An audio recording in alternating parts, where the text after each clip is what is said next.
बँकेच्या डबघाईच्या प्रकरणानंतर सर्व ठेवीदारांच्या आणि खातेधारकांच्या बँकेत गुंतवणूक करण्यात आलेल्या रकमेबाबत प्रश्नचिन्ह निर्माण झाले आहे।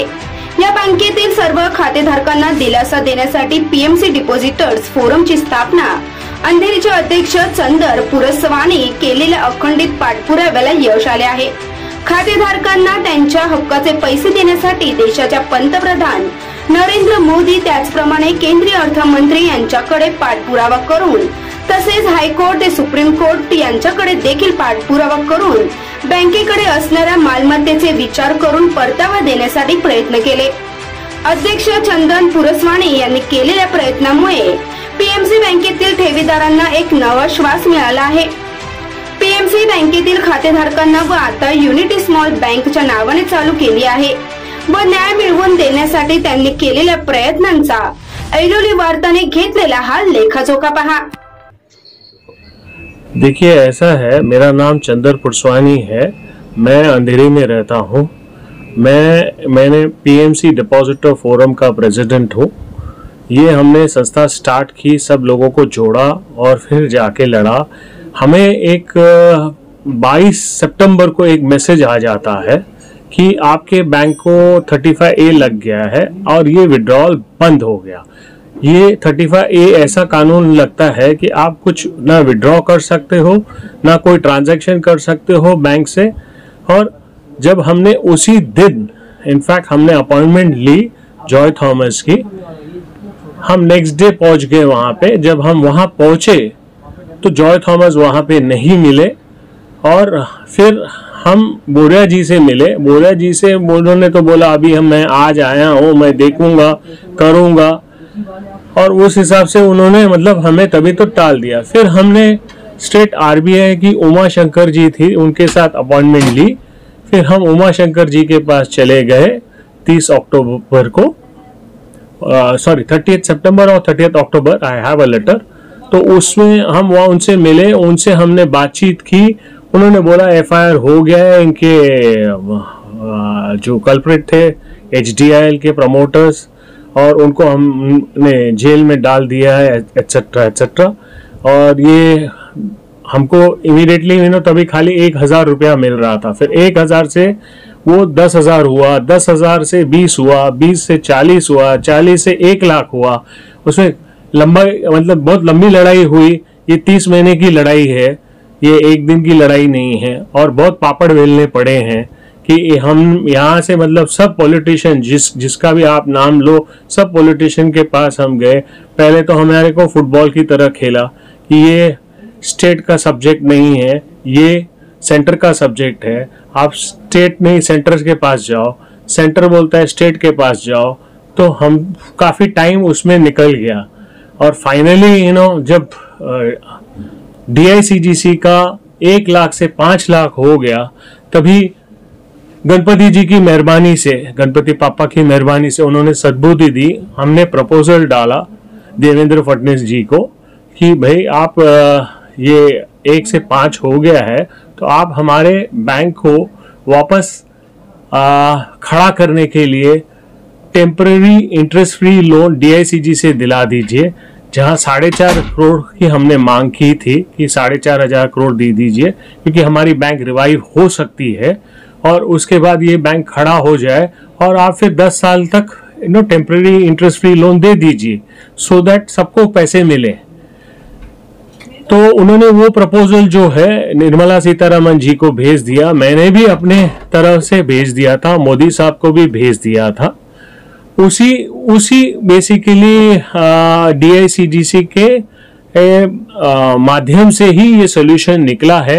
निर्मला सीतारमण जी ने उन्होंने उसमें कंसिडर किया कि ये ठीक है, DICGC का प्रपोजल है, तो उन्होंने फिर बैंकिंग रेगुलेशन अमेंडमेंट एक्ट लेके आ गई। बैंकिंग रेगुलेशन अमेंडमेंट आ गया, उसके बाद एक्सप्रेशन ऑफ इंटरेस्ट आ गया। एक्सप्रेशन ऑफ इंटरेस्ट में फिर 3 बेसिकली लोग आ गए जिनको ये बैंक खरीदनी थी। उसमें ये यूनिटी सेंट्रम भारत पे का जॉइंट वेंचर जो अभी नाम यूनिटी है, वो लोग आ गए और उस हिसाब से फाइनली ये यूनिटी को चला गया। लेकिन उस बीच में जो इतनी तकलीफें हुई, कोविड का टाइम था, जब लोग लिटरली मर रहे थे, लोगों के पास पैसे नहीं थे खाने के लिए, पीने के लिए, ऊपर से कोविड आ गया, तो हमने फिर कोर्ट में जाके दिल्ली हाई कोर्ट से हमने क्रिटिकल इलनेस के लिए एक 5 लाख की मदद मांगी कि DICGC की 5 लाख, आप जब DICGC 5 लाख दे सकता है तो एटलीस्ट जिसकी लाइफ और डेथ का सिचुएशन हो जाता है उसमें एटलीस्ट आप इतना तो राहत दीजिए कि 5 लाख लोगों को मिल जाए, क्योंकि DICGC इन्हीं 5 लाख देने वाला है, तो एटलीस्ट वो आदमी की जिंदगी बच जाएगी। उसमें कम से कम 12-13 हजार लोगों की जानें बची हैं, जो बचाई है गणपति जी की मेहरबानी से, सब उनकी मेहरबानी है जो ये हुआ है। तो अभी उसके बाद बेसिकली हमारा अभी ये जो अमालगेशन स्कीम आई, अमालगेशन जो स्कीम RBI ने निकाली, वो अमालगेशन स्कीम वो छोटे डिपॉजिटर के लिए बेसिकली हो गई है। जैसे जिसका 5 लाख रुपया है, जब हमने लड़ाई शुरू की थी 9 लाख डिपॉजिटर थे, अभी आप देखोगे तो 1,43,000 खाली बचे हैं डिपॉजिटर। उसमें 1,43,000 डिपॉजिटर में से ये 5 लाख मिलने के बाद 1 लाख डिपॉजिटर्स जो छोटे डिपॉजिटर्स हैं वो निकल जाएंगे। अभी भी 43,000 डिपॉजिटर्स बच जाएंगे। जो 43,000 डिपॉजिटर बच जाएंगे, उन 43,000 डिपॉजिटर्स को इंतजार करना पड़ेगा अपने पैसों का। 5 साल में उनको 15 लाख मिलेंगे, 5 लाख ये इंक्लूड करके। अभी वो 5 साल में मिलेंगे, उसके बाद दूसरे जो है 10 साल में मिलेंगे। अभी 10 साल का जो मुद्दा है बहुत मतलब दूर है। जिस बेचारे बुढ़े की उम्र 70 साल है, 80 साल है, वो अभी जिएगा 70 साल के बाद और 10 साल 80 साल वाला जिएगा नहीं जिएगा, वो क्वेश्चन मार्क है। तो उसमें बेसिकली लोगों को जो बड़े मतलब सीनियर डिपॉजिटर्स हैं और बड़े डिपॉजिटर्स हैं, उनके लिए राहत कम है, तो उनके लिए अभी और कोई रास्ता बचता नहीं है। उनके लिए खाली कोर्ट का ही रास्ता बचता है, क्योंकि ये गैजेट आ गया, गवर्नमेंट ने ऑलरेडी ये कानून बना दिया। बाकी और अभी इनके मतलब RBI के इसमें कुछ नहीं है। लकीली अभी जो DICGC का जो पैसा है वो कल उन्होंने ट्रांसफर कर दिया, ये अच्छी खबर आ गई है। अभी जो हमारी लड़ाई थी, ये पहली मतलब हमारी जीत हुई है, जिसमें अभी 5 लाख लोगों को मिलेंगे। जो बेचारे गरीब लोग थे, जो इतने तड़प रहे थे, एटलीस्ट उनका 1 लाख लोगों का भला हो जाएगा। दूसरे 43,000 डिपॉजिटर को भी वो 5 लाख मिलेंगे, लेकिन सिंस उनके पैसे ज्यादा हैं तो उनको 5 लाख से इतना मतलब राहत नहीं मिलती है। लेकिन छोटे लोगों का तो वो 5 लाख उनके लिए 5 करोड़ जैसा है, तो उनको राहत मिलती है। तो यही बेसिकली है ये। इसमें हमने 30 महीने तो पूरा मतलब कुछ भी हमने मतलब आई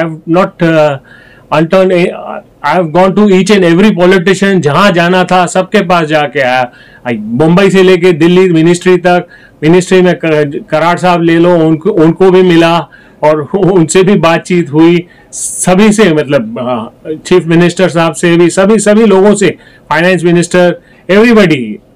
लेकिन जो हुआ है अभी इतना हुआ एटलीस्ट कि ठीक है, हमारे बैंक को लिक्विडेट नहीं हुआ, हमारे बैंक को ताला नहीं लगा, तो वो एक बेसिकली राहत है कि एटलीस्ट हमें लोगों को सबका पैसा सुरक्षित हुआ है। जो टेन्योर है बहुत लंबा है, 10 साल का है। यही मैं बताना चाहूंगा। ये 5 लाख जो है ये मंडे से देने चालू कर देंगे, मंडे से देने चालू करेंगे। जब मंडे से ये देंगे तो ये 5 लाख तो सभी डिपॉजिटर को मिल जाएगा। फिर उसके बाद जो है RBI ने जो स्कीम बनाई है, फिर नेक्स्ट ईयर में 50,000 ऐसे करके 5 साल में उनको 15 लाख टोटल मिल जाते हैं। और उसके बाद नेक्स्ट 5 साल में जो है उनको पूरे पैसे मिलते हैं। और पहले 5 साल के लिए कोई इंटरेस्ट नहीं देगा। जो अगेन वो भी जो है RBI अगर इंटरेस्ट नहीं देगा, RBI का खुद का सर्कुलर बोलता है कि विदाउट इंटरेस्ट वो पैसे नहीं ले सकता है। तो ये हमारे लिए मतलब जो दूसरी कमर्शियल बैंक में है या प्राइवेट बैंक में है अलग कानून है, हमारे लिए अलग कानून है। ये भी थोड़ा जायज नहीं है। इसमें भी तो ये जो दूसरी है जो चीज लड़ाई करनी है अगर, तो उसके लिए वो कोर्ट का ही रास्ता है। बाकी और कोई रास्ता नहीं है। ये पहले आपको मालूम होगा कि ये बोला था कि ये डिजिटल बैंक है, डिजिटल से ट्रांजैक्शन होगा, चेकबुक का कुछ होगा नहीं, लेकिन अभी कल उन्होंने ये बोला है कि चेकबुक सबके घर पे भेज दिया है यूनिटी वालों ने। तभी वो यूनिटी वाला चेकबुक भेजा है तो मतलब बेसिकली वो जाना पड़ेगा लोगों को बैंक में। ये फिजिकल अवॉइड कर रहे थे डिजिटल, लेकिन अभी ये डिजिटल नहीं, ये तो मैन्युअली हो गया फिर से कि अभी आजकल कोई चेकबुक यूज नहीं करता है, आरटीजीएस हो जाता है, एनईएफटी हो जाता है। तो ये एक अलग थोड़ा आया है। ये अभी क्यों किया है, कैसे किया है, क्योंकि आपके में भी उनके ऐप में थोड़ा थोड़ा प्रॉब्लम्स चल रही हैं, शायद इसीलिए है, क्या है, काइंड ऑफ अ थिंग। बघा, सांगायचं झालं तर या ठिकाणी मी जास्त निगेटिव्ह बोलणार नाही, जास्त पॉझिटिव्ह बोलणार नाही। तसं बघायला गेलं तर पीएमसी बँकेने अतिशय उत्कृष्ट दर्जाची सर्व्हिस आतापर्यंत दिली। सकाळी 8 वाजेपासून तर संध्याकाळी 8 वाजेपर्यंत ही सर्व्हिस आम्हाला मिळत होती आणि खातेधारक म्हणून आम्ही खरोखर खुश होतो। जर लोअर हे जे स्टाफ मंडळ होता यांच्यासारखं उत्कृष्ट सहकार्य असं कोणीही केलेलं नव्हतं। पण वरच्या लेवलला काय झालं काय नाही गेलं हे सर्व श्रुत आहे, त्याच्यावरती जास्त बोलण्यात काही अर्थ नाही। पण आता याचा महत्त्वाचा मुद्दा हा आहे की याच्यावरती RBIचं पूर्ण कंट्रोल राहणार आहे आणि यामुळे काय आहे ना की सगळ्या गोष्टीवरती अंकुश येणार आहे आणि स्टाफ तोच असल्यामुळे फायदा हा आहे की ते पण तोच प्रयत्न करणार चांगल्यातली चांगली सर्व्हिस देण्याचा। तर खातेधारक म्हणून प्रचंड मनस्ताप हा जो आहे ना तो झालेलाच आहे। पण आपण म्हणतो ना की बाबा आता ॲटलिस्ट ही जी काही ठेच लागली याच्यानंतर थोडी काळजी घेऊ। 5 लाखापर्यंतच या ठिकाणी डिपॉझिट जास्तीत जास्त ठेवण्यात येईल, जोपर्यंत आपल्याला त्याच्याबद्दल जास्त म्हणजे अजून कॉन्फिडन्स येत नाही, विश्वास येत नाही तोपर्यंत। आणि दुसरी गोष्ट म्हणजे मला सांगायचं झालं तर मी म्हणजे विशेषतः करंट अकाउंट होल्डरबद्दल बोलेल। माझे जे व्यापारी बंधू आहेत यांच्या बाबतीत कुठल्याही पद्धतीचा वेगळा असा निर्णय करण्यात आलेला नाही आहे। आम्ही याच्या संदर्भात पत्रव्यवहार केला, ईमेल्स केलेत, भरपूरसे कम्युनिकेशन्स केलेत। मुद्दा एवढा सांगण्याचा की निश्चितच आहे सेव्हिंग अकाउंट होल्डर 5 लाखापर्यंत जे त्यांना तर याच्यामध्ये हेच होतं आहे, म्हणजे संपूर्ण पद्धती त्यांचे पैसे निघून जात आहेत। पण जे हेवी डिपॉझिटर्स आहेत त्यांच्याबद्दल जसा विचार केला नाही तसा करंट अकाउंट होल्डरचे जे पैसे असतात हे कसले असतात, त्याच्या व्यवसायाचे असतात। ESIC, PF, PT, LWF, custom duty हे पैसे असतात। आमचं एवढंच म्हणणं होतं की ते पेमेंट तरी तुम्ही आम्हाला द्यायला पाहिजे होतं की आम्हाला जे आता समजा उद्या उठून आम्ही जर सांगितलं की आमचं GSTचं पेमेंट PMC बँकेत अडकलेलं आहे, जे त्याच्यावरती रिस्ट्रिक्शन्स आहे, तर आम्हाला कोणी हे केलं असतं का नाही, त्याच्यावरती इंटरेस्ट पेनल्टी लावून आम्हाला ते द्यावंच लागलं असतं, म्हणजे आम्ही ते देतच गेलो। आमचं एवढंच म्हणणं होतं की या अमलगमेशन स्कीममध्ये त्या बाबतीत थोडासा विचार व्हायला पाहिजे होता करंट अकाउंट होल्डरचा। या मुद्दा हा आहे की याच्यावरती RBIचं पूर्ण कंट्रोल राहणार आहे आणि यामुळे काय आहे ना की सगळ्या गोष्टीवरती अंकुश येणार आहे आणि स्टाफ तोच असल्यामुळे फायदा हा आहे की ते पण तोच प्रयत्न करणार चांगल्यातली चांगली सर्व्हिस देण्याचा। तर खातेधारक म्हणून प्रचंड मनस्ताप हा जो आहे ना तो झालेलाच आहे। पण आपण म्हणतो ना की बाबा आता ॲटलिस्ट ही जी काही ठेच लागली याच्यानंतर थोडी काळजी घेऊ। 5 लाखापर्यंतच या ठिकाणी डिपॉझिट जास्तीत जास्त ठेवण्यात येईल, जोपर्यंत आपल्याला त्याच्याबद्दल जास्त म्हणजे अजून कॉन्फिडन्स येत नाही, विश्वास येत नाही तोपर्यंत।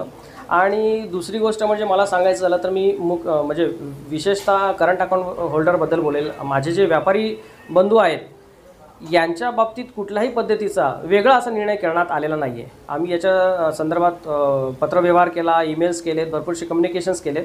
मुद्दा एवढा सांगण्याचा की निश्चितच आहे सेव्हिंग अकाउंट होल्डर 5 लाखापर्यंत जे त्यांना तर याच्यामध्ये हेच होतं आहे, म्हणजे संपूर्ण पद्धती त्यांचे पैसे निघून जात आहेत। पण जे हेवी डिपॉझिटर्स आहेत त्यांच्याबद्दल जसा विचार केला नाही तसा करंट अकाउंट होल्डरचे जे पैसे असतात हे कसले असतात, त्याच्या व्यवसायाचे असतात। ESIC, PF, PT, LWF, custom duty हे पैसे असतात। आमचं एवढंच म्हणणं होतं की ते पेमेंट तरी तुम्ही आम्हाला द्यायला पाहिजे होतं की आम्हाला जे आता समजा उद्या उठून आम्ही जर सांगितलं की आमचं GSTचं पेमेंट PMC बँकेत अडकलेलं आहे, जे त्याच्यावरती रिस्ट्रिक्शन्स आहे, तर आम्हाला कोणी हे केलं असतं का नाही, त्याच्यावरती इंटरेस्ट पेनल्टी लावून आम्हाला ते द्यावंच लागलं असतं, म्हणजे आम्ही ते देतच गेलो।